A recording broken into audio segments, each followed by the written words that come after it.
It is 3 a.m. at the Gotham First National Bank, and the clicking noises you hear are the tumblers of a lock, magnified many times by intricate amplification equipment. That's a boy, Mitch. You're doing fine. We're almost home.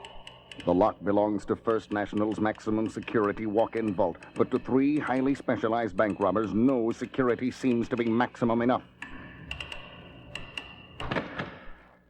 Hey, that does it. She's ready to open. All the other alarms have been shut off.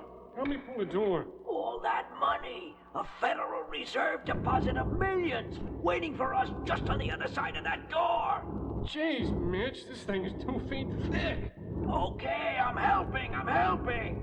Almost. Just a little more. Good evening, gentlemen. We're glad you could drop by. Batman! Don't you fellas know it's polite to knock first? And Robin! They were waiting inside! No, it isn't fair. How could they know? Every crook makes at least one mistake, Trench, and your gang is no exception. Your mistake was falling for the phony news item Batman planted about a huge Federal Reserve deposit in this branch. Hey, what are we running here, a debate? Let's plug them. They're on top of us already! Robin and I prefer a fight without guns, and we expect the same from you. Batman, look out! The third crook has another gun? Not a gun, Boy Wonder. Something far more useful. The bank robber flips a switch on the strange circuit-studded gadget in his hand, and at once the air is filled with a piercing, ear-splitting sound. Ah! My ears! Oh, me too, Robin. I can't even think straight. That's the whole idea behind our sonic disruptor, Batman. A few more seconds of this, and you and a punk will be on the floor in agony. Yeah, while we stand back and enjoy the show, thanks to the special high-frequency earplugs the 3 of us are wearing. Oh, covering my ears as tight as I can. It doesn't help. Hold on as long as you can, Robin. Fight it. Yet not even the dynamic duo can withstand the terrible onslaught of sound for long. And as they drop to their knees... Seeing this was worth getting beat up for! From every direction, the nightmarish screeching sound seems to surround them, until the bank robbers look up to see a frightening form circling above their heads. A creature the size of a man, with the unmistakable ears and leathery wings of a bat. What is it? It's the most horrible thing I've ever seen. The sonic disruptor doesn't even phase it. I'm getting out of here. Me too! Wait for me! In the frenzied confusion, the sonic disruptor falls, and its ear-splitting drone ceases at once, as the cowled crusader and the boy wonder look up to see... Batman! That thing! It's going after the bank robbers! I know, Robin. Hey, put me down! Ah, it's got me in its claws! Look out! He's dropping you on top of him! Do you believe this? It slammed 2 of them together. Now it's pulling the third crook into the air. Help! Help! And knocking him senseless into the side of the wall. What a show! The creature's flying away, Batman. Let's go after it. No, Robin. The least we can do in gratitude for its help is to leave Man-Bat in peace. Man-Bat? You know this guy? Monster, whatever he is? Yes, and I know he must be in great pain right now. That's why he flew off. I don't understand. Like a true bat, Man-Bat's hearing is ultra-sensitive to even the minutest sounds. If you think that sonic disruptor was rough on us, I'd hate to imagine how it must have felt to him. He must be a very brave man. He is a man, isn't he? Robin, I think it's time you heard the full story of my friend Kirk Langstrom. Kirk Langstrom, the eminent nocturnal mammal expert, had long been a fan of mine and a supporter for everything the name Batman stood for. Well, it was several years ago that hundreds of hours of hard work finally brought him on the verge of an incredible discovery in the confines of his lab under the Gotham Museum. That does it, my leathery winged friend. I've taken the final dose of my serum. Now we wait. You and I. The friend Langstrom spoke to was a live bat, and the serum was a specially prepared gland extract he had derived from the creature for human consumption. He later told me he came up with the serum as a gift from me, but being the thorough scientist he was, tested the serum on himself first. And at first the results seemed impressive. Oh! That infernal noise is unbearable. What in heaven's name can be causing so much racket? Langstrom was both startled and tremendously excited when he traced the noise to its source, astonished to discover it was nothing more than... A dripping faucet. but to me it sounded like splashing tidal waves. My hearing has become incredibly sensitive. The first bat characteristic that proves my serum is working. And then the next sign became painfully apparent when Langstrom rushed to his desk to jot down some notes. Ah! My eyes! I can't stand the light of that desk lamp. I've got to put on my sunglasses. They're in my jacket. Once he found the dark lenses, he put them on and switched off the light, only to get a third surprise. I'm navigating in utter darkness without bumping into a thing. My vocal cords are emitting ultrasonic signals, and my super-sensitive hearing picks them up when they bounce back. I've done the impossible. I now possess the natural radar of a bat. Yes, Langstrom had achieved the impossible all right, far more so than even his wildest imaginings, because when he happened to look down at his hands... Oh, my God. My hands, they're growing hairy, with claws, like a bat. I don't understand. Can this be a side effect of the gland extract? I'll put on some gloves. It's only temporary. It has to be. But while preparing to go out, he encountered still another ominous sign. My hat! What pushed it off my head? By now, Langstrom already knew the worst, but he had to run to a mirror to see the horrible, ghastly truth for himself. I have giant ears, red eyes, fur instead of skin. This can't be happening. But it is. I've become a man-bat. Once the initial shock of his nightmarish fate had worn off, Langstrom remained at his museum lab late into the night, trying to discover where his serum had gone wrong. Until his work was interrupted by a ruckus in the jewelry exhibit upstairs in the museum. It was the Blackout Gang at work, a group that wore special equipment to enable them to operate in the dark. But that night they were encountering opposition, namely me. It's Batman. We've got the advantage. We can see him, but he can't see us. Jump him! I was badly outnumbered, but with that many rats in my back, anywhere I punched, my fist connected. I was holding my own well enough when all of a sudden... What the places is that? I see it too, but I wish I didn't. This freak is even worse than Batman. Yes, Robin, that night I had a new ally, as Batman and Man-Bat fought side by side to mop up the rest of the gang. You all right, Batman? Sure, friend. Thanks to you. There's so much I need to know about you. No, it's all gone wrong. I want no part of you or anyone else. Don't go! Come back! Let me try to help you! He flew off into the night, and it wasn't until months later that I learned that he was really Kirk Langstrom, and that his once noble mind had become dangerously unstable as a result of the serum. That's some story, Batman. Did it ever have a happy ending? Finally, after several months, I was able to catch up with him and administer the chemical antidote that turned Langstrom back to his human form. Everyone had high hopes for his recovery, especially when Langstrom decided to marry his fiancée, Francine, soon after that. And then what happened? They married, but by that time, Langstrom had relapsed into Man-Bat again. And he persuaded poor Francine to take the gland extract so that she, too, became a bat. It was his way of getting her to prove her love for him. Man, those two have been through a lot. And I thought the worst was behind them, until tonight. Poor Langstrom must have suffered another... You took my Man-Bat away! As for that, you must die! Look out! Langstrom's back! But he's not making sense. Wait a minute, Robin. I think I understand. This isn't Langstrom! Good grief! The thing has swooped up Batman! The fearsome creature of the night and the caped crime fighter locked themselves in furious and frenzied combat over Robin's head. I've got to do something. I know. My utility belt. Quickly, the teen wonder extracts a certain capsule and hurls it upward into the fray, where it breaks open in the face of Batman's monstrous opponent. Good thinking, Robin. That sneezing powder ought to give me the advantage I need. But just as Batman wrenches himself loose from the suffering creature, still another inhuman sound tears through the air. And as Batman agilely lands on the floor... Oh my gosh! Now there are two of them! The Man-Bats are fighting! No, they're not. The second one is trying to calm down the first, and he needs help. The masked manhunter extracts a bat rope and a batarang from his utility belt, and with skills and reflexes honed to absolute perfection, he flings the batarang upward. Right on, Batman! Your bat line is wrapping itself around both of them, binding them together. Now they can't use their wings. And without their wings... Man-bats don't fly. But when the dynamic duo runs up to the grounded inhuman pair... Look, Batman! The bigger one's got something in his hand. They're 2 hypodermic needles. Now I know what to do. And Batman does it, wasting no time and injecting each creature with one of the hypodermics.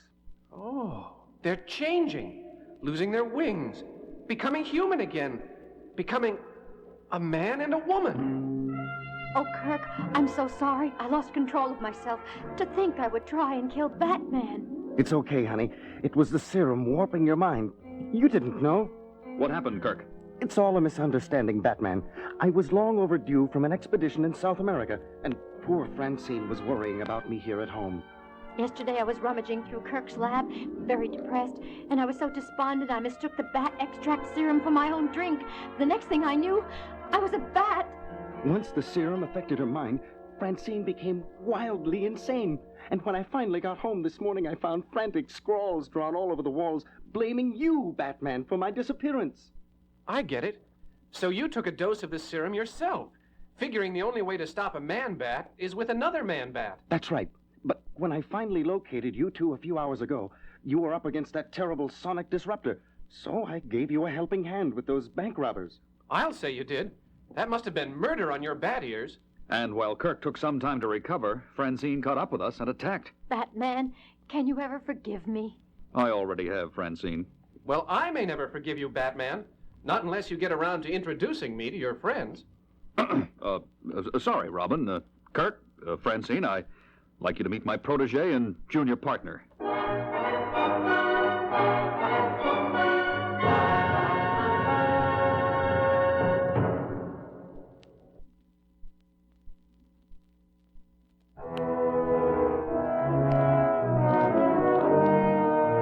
And I agree that the microscope is one of the most valuable tools the modern crime fighter has in his arsenal of We weapons. are at the Sussex campus of Oxford University in England, where the Batman is addressing a group of British criminologists. We join the lecture already in progress. Along with a sound education and basic chemical analysis.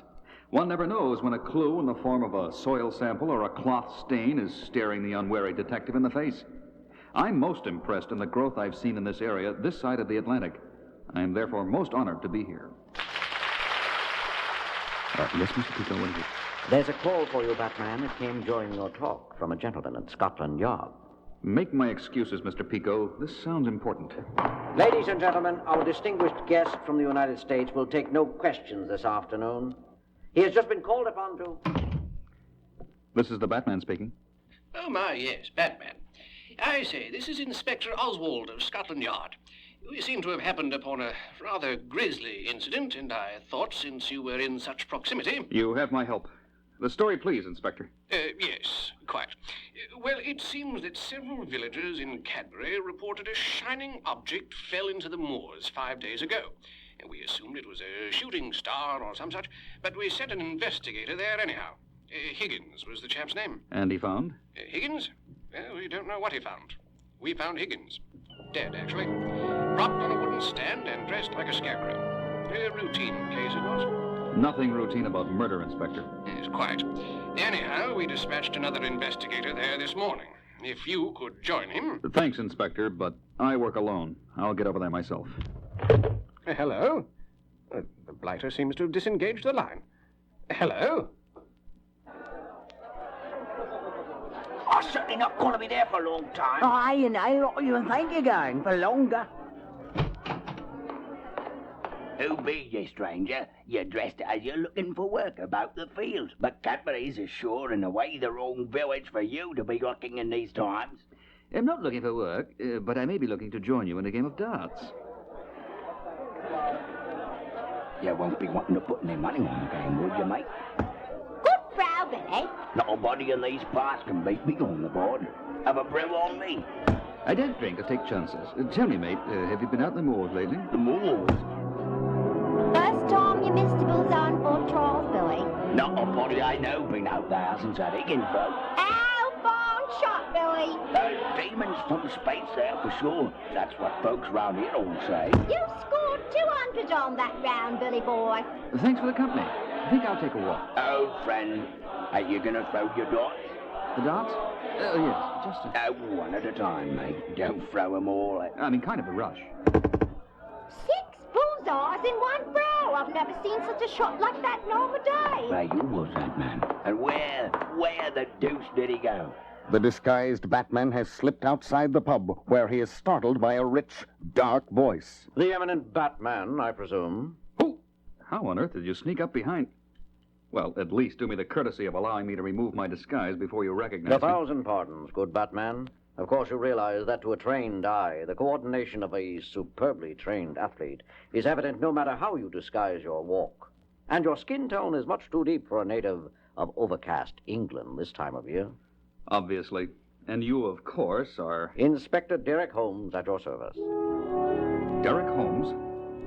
Not a relation of the legendary detective Sherlock Holmes, are you? That would be too much to hope for, dear Batman. But don't think I avoid a good deal of ribbing for my name. Here's a secluded spot for you to remove your disguise, if you like. The masked manhunter and his new companion fade into the mists of the swamp as night signals its coming. Now, Inspector Holmes, I have a case to solve, so... Nonsense, Batman. We have been thrown together with regard to this matter. We would obviously profit by working as a team. Holmes, look out, that wagon! Impressive crash, would you not say? Effective, most effective. We caught them against impenetrable undergrowth. They could in no way have escaped contact with the wagon. We should leave before they are discovered. That was a close one. Our presence seems to have made someone nervous. Did you get a good look at them, Holmes? Decidedly, Batman. Their accents betray their point of national origin, among other things. But whatever was that delightful capsule that saved us both? This one? It's an airbag. The type used as an instant cushion in crashing planes and cars. Inflates on impact. Perhaps I should get a utility belt of my own. I assume you noticed the boots on our two friends. Yes, a certain kind of shale on their shoes with a texture I don't see on the ground around here.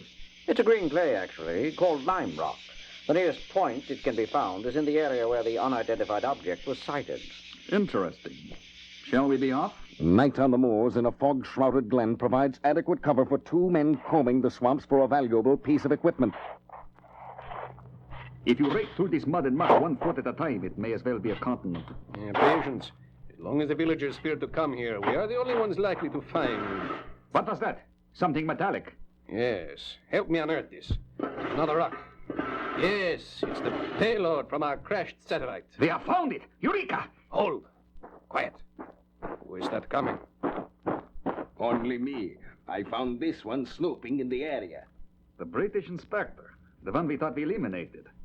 No matter, for we shall soon be back in the motherland with our prize. Where is your friend, dog? The one with the costume. Dead, poor devil. He sheltered me from the crash. I see you have succeeded in your scheme. Scheme? How could you know of any scheme? Elementary, my dear abductors.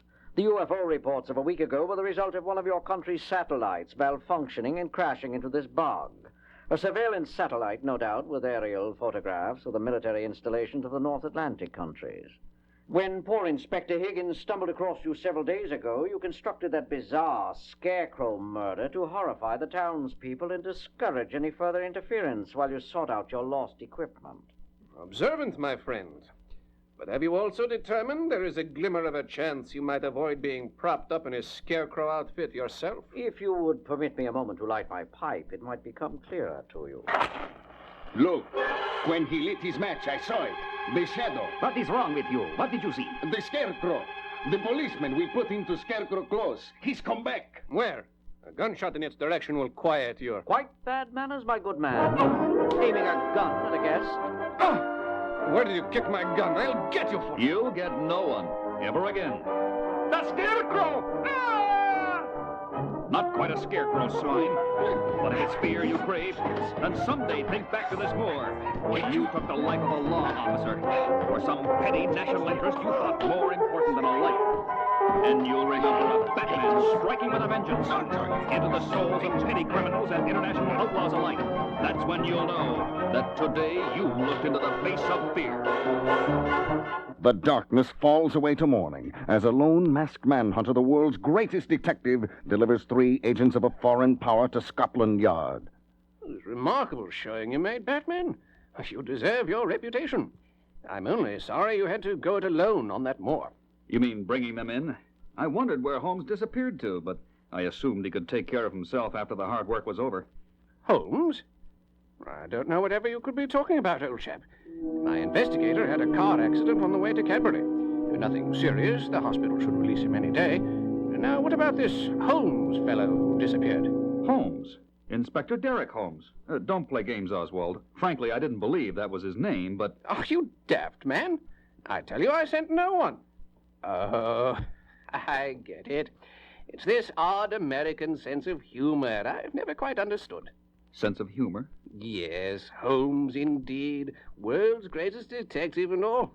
I suppose if I were the ghost of Sherlock Holmes, I would want a crack at working with my only living equal.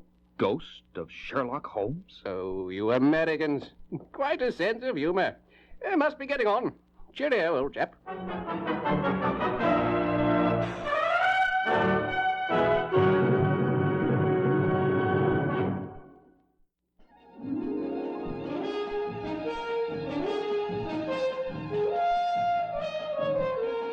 A sleek ebony aircraft wings its way eastward over the waters of the Atlantic. The pilot is the world's greatest detective. The craft is the Bat Plane, and the destination is the heart of darkest Africa. Batman here, recording entry number 21A from my mission logbook. I'm currently cruising at 1,243 miles per hour at an altitude of 57,000 feet. My estimated time of arrival over Africa's Kabanzi jungle will be approximately 25 minutes from now. As for the purpose of this flight to the largely unexplored Kabanzi Highlands, it all began only a few days ago, when Commissioner Gordon asked a favor of me in his office. John and Mary Tate, aren't they the man and wife team who won a Nobel Prize last year for their experiments with suspended animation? The same, Batman. And the fact that they'll be visiting Gotham City has been splashed all over the media. That's why I'd be grateful if you acted as the Tate's bodyguard while they're here. You're worried about possible action from enemy agents? Let's just say there are several unfriendly foreign powers who would have no qualms about kidnapping the Tates to obtain their vital scientific research. I'd feel a lot better if I knew you'd never be far from their side. Consider it done, Commissioner. Gordon was a cautious man, and he was right. Every major power on Earth has been trying to crack the secret of suspended animation for years, and the Tate's award-winning work in time suspension biology seemed to put them closer to perfecting the process than anyone else. All these thoughts ran through my mind as I met the famous couple that afternoon at Gotham Airport. Batman, this is indeed an honor. No one told Mary and me to expect such an esteemed figure to offer himself as our guide to Gotham City. John and I have been in awe of you for years, Batman. That is one feeling, Mrs. Tate, I assure you, is mutual. I consider it a privilege to be of service. I arranged to have the best suite at the Gotham Hilton awaiting the Tates, and I made sure I was in the next room. After a busy night of dinners and functions, the Tates retired to their suite for a well-earned night's sleep. I, on the other hand, remained on guard in my room next door, using transcendental meditation to ease my mind into a relaxed level of consciousness. Relaxed, but ever alert. Much of the night drifted by peacefully, and then I heard it. My TM trance was suddenly interrupted by the sound of a breaking window.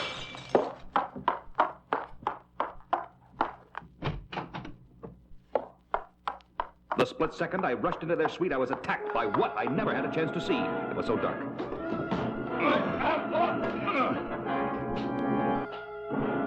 I struggled furiously, but it was already too late. My mystery attacker had me from behind, in the crushing grip of a bear hug not even a grizzly could have matched. Within scant seconds, the vice-like grip had the best of me. I passed out. The next day, I couldn't turn on a TV or radio or even pick up a paper without hearing the same story. And we here at WKGC can't help wondering if Batman's failure to rescue John and Mary Tate last night is a sign that it may finally be time for the cowled crusader to hang up his cowl. After all, the famous Nobel Prize-winning team is now missing, and many people hold Batman responsible. But I was too busy to indulge bad publicity, as my faithful butler Alfred helped me conduct a series of exhaustive scientific tests in the crime lab of the Batcave. I think we have it, sir. I believe this last battery of tests has narrowed down the classification of the pollen traces you scraped from your uniform after your skirmish last night. You're right, Alfred. I'm cross-checking the geographic tables now. Here we are. The pollen is Retulus parina, and it is only distributed by plants in the Kabanzi jungle in Africa. That means whoever kidnapped the Tates last night came from that jungle.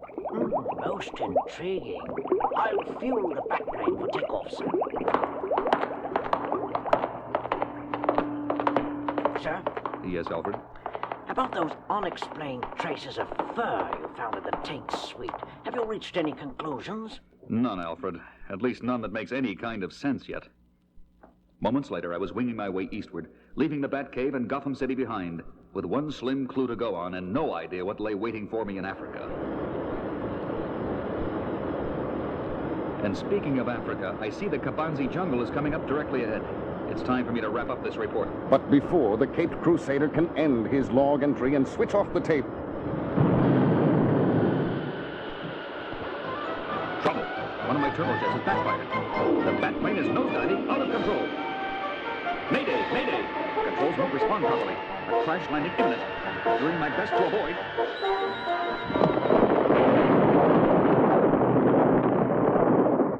Finally, the smoldering and crippled Batplane comes to rest, leaving a torn and tattered figure slumped in the cockpit. A cowled figure that does not move or utter a sound.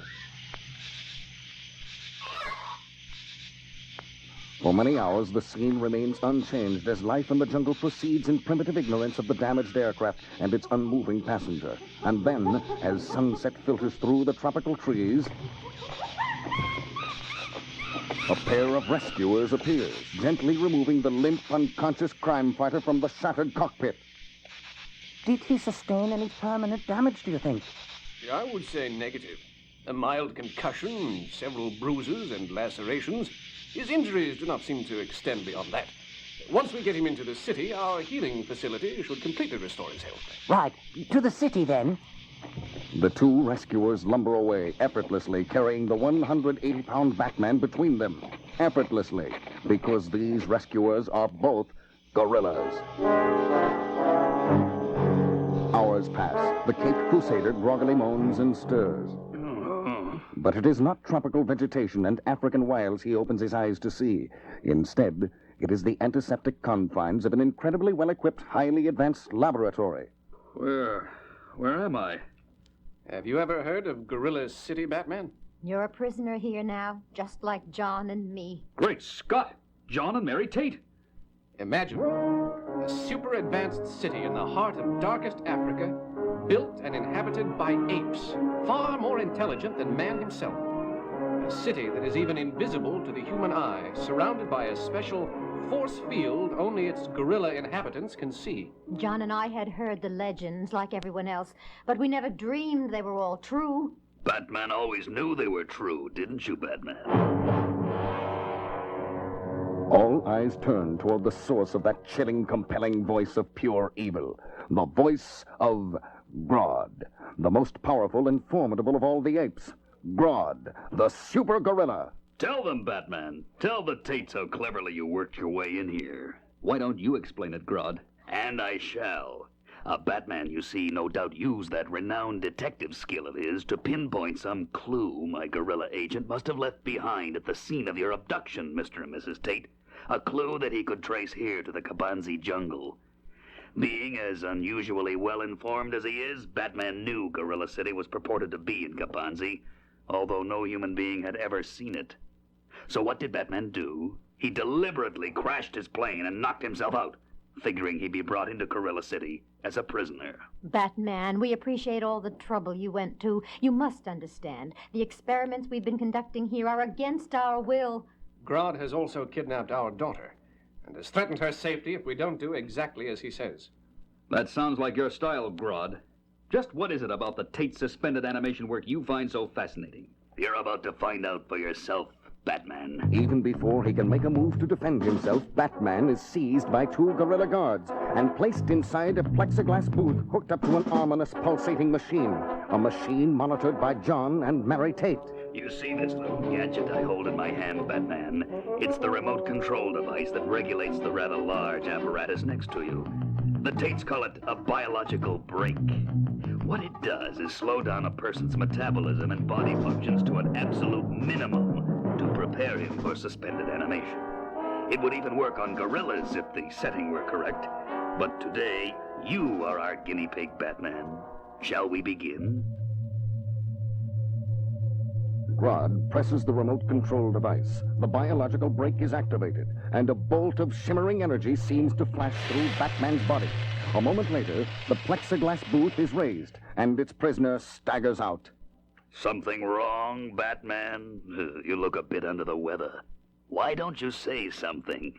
Anything. What's happening to me? Very simple, Batman. You have become a living example of slow motion. You now walk, talk, react, even think 10 times slower than a normal man. The world's greatest detective has been rendered totally useless. Now let's see how good you are at defending yourself.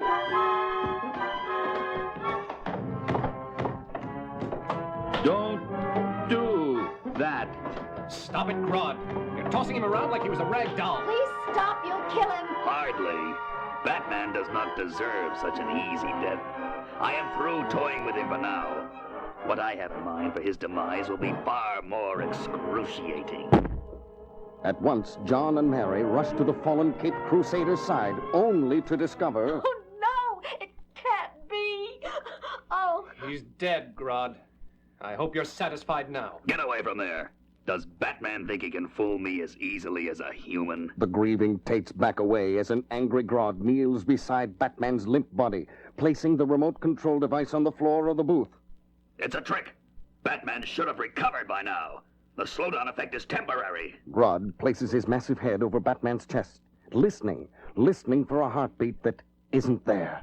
But he doesn't notice Batman's hand moving slowly toward the remote control device. His fingers find the activator button. They push it. And Grodd is immersed in a bolt of shimmering energy this time, while the masked manhunter unexpectedly springs to his feet in time to avoid the pulsating beam. Batman, you're alive. I knew he couldn't be dead. I just knew it. And now, Grodd, let's see how you like a dose of your own slow medicine. It's not so easy, Batman. Oh, my gosh. Grodd has grabbed Batman. Surprised, Batman. You forget, I'm a super gorilla. The biological break takes a lot longer to affect me. Long enough for me to crush the life out of you first. Desperately, every muscle in his superbly conditioned body being ripped apart in tortured agony, Batman tries to pry himself loose from the bone-crushing grip of the killer gorilla. That's it, Batman. Keep fighting it. The more you resist, the tighter my grip becomes. Until I've finished squeezing the very life out of you. Finally, the biological break finally took effect. Grodd's not even moving. But neither is Batman. Is he? And then a weak but reassuring voice puts the Tate's fears to rest. I'll be all right. As soon as I slip through Grodd's arms, his reactions are too slow to stop me now. And as an exhausted but breathing Batman extricates himself from what almost became a horrible crashing death. How in the world did you fool Grodd, Batman?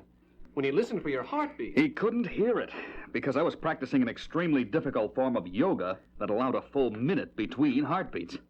Incredible. But what do we do now, Batman? Grodd's gorilla henchmen are all around us. They're harmless without their leader. It was brainwaves from Grodd's super mind that was dominating the other apes, forcing them to obey his commands.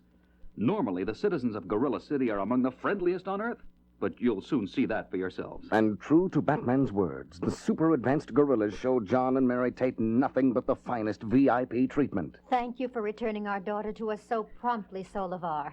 Yes, you and the other gorillas have truly been splendid hosts these past few days. It's the least we could do, Mr. Tate, after what Grodd put your family through. But now that he's in our maximum security pen, Grodd won't be menacing the human race for many years to come. There you are, Batman. Does the jet craft we furnished meet your approval? Indeed it does, Solivar. And it's fueled and ready to go. Your daughter is already on board waiting to take off, Mr. Tate. Very well, then.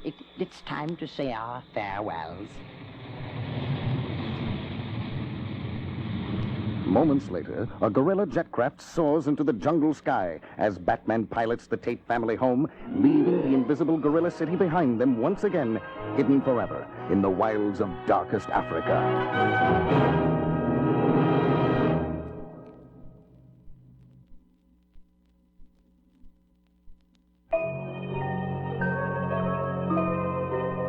As Gotham City approaches the witching hour, only the night people are left to roam barely lit streets and rooftops. The idle poor huddled on stoops and benches, and the idle rich reveling in continual celebration. The night-crawling vermin of the underworld, and the avenging angel who is their foe, the Batman. Across the street, swinging from the peak of the Governor's Plaza building, there's only one person daring enough to do that 500 feet over the city. And I'll bet my cape she's up to no good. With unerring aim and the uncanny courage of a hero, the Cape Crusader flings his batrope to the top of a lamppost and follows it there. Then to a 6th-floor ledge and a 10th-floor flagpole. Higher, higher, until he is close enough to see... Catwoman! Swing through that window, and the next time you touch ground, it'll be in a cell. My darling Batman, what a wonderful surprise to find you here. I don't suppose I could interest you in half the take from the cat's eye jewels on display on the 53rd floor. No chance. You'll need an explosive to blow through the steel-reinforced windows to that floor, and that will take time you don't have anymore. You have such a way with logic, dear Batman, so you realize, of course, that I have every opportunity to escape through the window of another floor. I stalled almost long enough to grab her. But now that she's made a move, I've got to stay close. Through the broken window and down unlit corridors of the skyscraper, Gotham's guardian follows the barely audible footsteps of the Catwoman.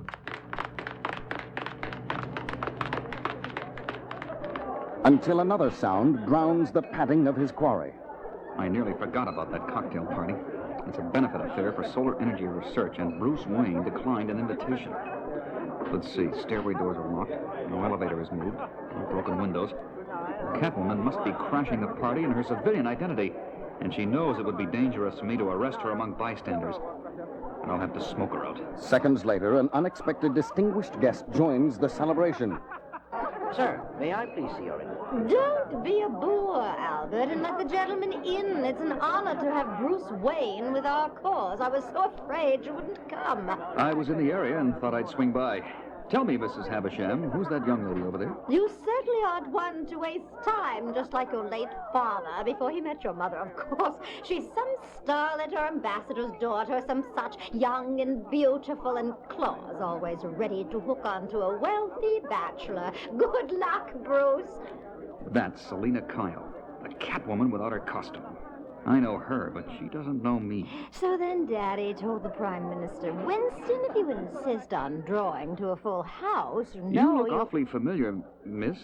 Have you been to Tahiti in the past year or so? No, not Tahiti. Maybe Curacao or St. Thomas. No matter. You see, there was a girl in Tahiti with eyes as remarkable as yours. And I thought there was only one set of eyes like that on the planet, maybe the universe. I was wrong.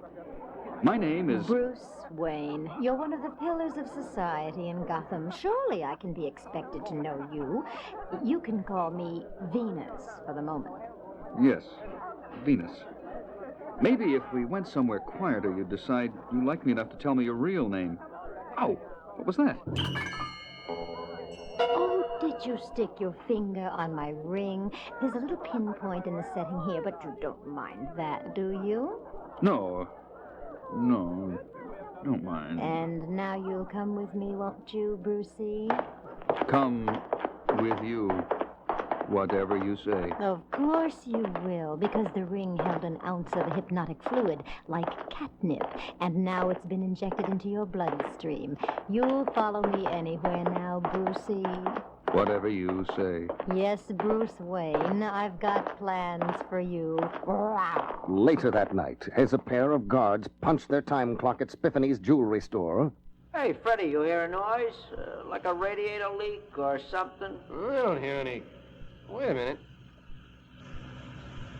I do hear something. From over by the ventilation duct. It's Freddy! Hey, what's wrong with... Oh, no. Gas. Coming from the ventilator. Gotta get out. Out. Your new costume is just like mine, Brucey. From now on, you'll be called Catman.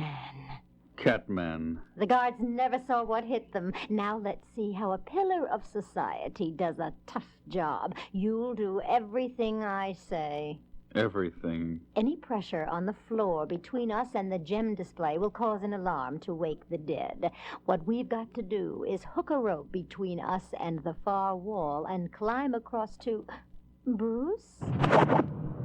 Catman, what are you doing with that rope? Hook rope between here and far wall. You lassoed the light fixture like an expert. Climb across it. And you're walking it as if you were born into a circus family. Seems I've underestimated you society playboys. Lead on, Catman. The next day, in the Catwoman's lair... And this morning at Spiffany's jewelry store, the famed Felicia gem collection was stolen from its burglar-proof case. Authorities believe it to be the work of the Catwoman. Along with her new associate. For now, you'll be locked in my cage, Bruce, and you'll like it. Like it. Oh, scrape my hand on the sharp edge of this cage. Pain. I've already been accessory to one crime, and Catwoman's planning another one. But the pain gives me an idea. By the time I give you the drug to counteract my hypnotic catnip, you'll be up to your whiskers in crime. You'll have no choice but to stay with me. Haven't been able to fight the drug, but maybe if I keep banging my hand on the sharp edge, the pain will help me beat it. Let's go, Brucey, into your costume. The Museum of Natural History is waiting for us. This is a real two-cat job, so take this walkie-talkie. Catman, did you hurt that hand? Hurt hand. Pain. You'll live.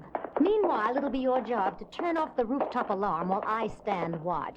Then we'll scramble inside and grab the priceless bone fragments from the oldest saber-toothed tiger ever found. The city will pay a mint in ransom. Minutes later, at the Great Museum... That's it, Catman. Up that rope. You climb like you were born in the jungle. Keep in touch, fella. She told me to climb, so I climb. But the rope is burning my hands. Pain. Snap out of it. If I feel enough pain, I'll beat it. Catwoman to Catman, I see you've reached the roof. Can you see the alarm mechanism? Alarm mechanism, yes. Powered by storage battery. Fine, Catman. Disconnect the battery's cathode the way I showed you and... Catman, what's wrong? Got hit from behind. It's Batman! Batman! Try to hold him off! Hold him off. Catwoman, this is the Batman. I don't know who your tough friend is, but the treatment he's getting should go to you. Catman, I'll be right up to help you. Hold on! Help him nothing. I'm getting out of here. You're going nowhere, Catwoman, except to that cell I promised you when we met on top of the Governor's Plaza building. You win, Batman. But not completely. Not completely, eh? It looks as though Gotham's finest are alert tonight, too. You won't think me ungentlemanly if I don't escort you downtown myself? You won't be so smug when you take the mask off, Catman, and see who's been in on my robberies.